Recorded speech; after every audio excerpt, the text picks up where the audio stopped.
یہ دو باتیں ہمیشہ یاد رکھنا، زندگی میں بہت کام آئیں گی۔ ایک، کسی کو اس کے گناہوں پر جج مت کرنا۔ جج کرنا یہ ہے کہ تم کسی کو کسی گناہ میں ملوث دیکھو اور کہو کہ کتنا برا انسان ہے اور تم اس سے نفرت کرو۔ بڑے بزرگوں کا کہنا ہے کہ جب کوئی کسی کو اس کے گناہ پر جج کرتا ہے تو وہ زندگی کے کسی موڑ پر خود بھی اسی گناہ میں ملوث ہو جاتا ہے۔ گناہ کو برا سمجھو، گناہ کرنے والے کو نہیں۔ تم اس کو دیکھ کر اللہ کی پناہ مانگ لو کہ اللہ تمہیں اس گناہ سے محفوظ رکھے، کیونکہ شیطان کا کچھ پتہ نہیں وہ کب پھسلا دے۔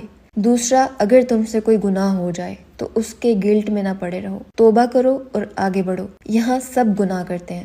رسول اللہ صلی اللہ علیہ وسلم نے فرمایا کہ آدم کی ساری اولاد خطا کار ہے اور بہترین خطا کار وہ ہیں جو توبہ کرنے والے ہیں۔ توبہ نام ہی موو آن کرنے کا ہے، لیکن شیطان چاہتا ہے کہ تم گناہوں کی وجہ سے ڈپریشن میں رہو اور مزید کچھ کرنے کے قابل نہ رہو۔ اسی لیے ڈپریسڈ مومن شیطان کا فیورٹ ہوتا ہے، جبکہ اللہ کیا فرماتا ہے؟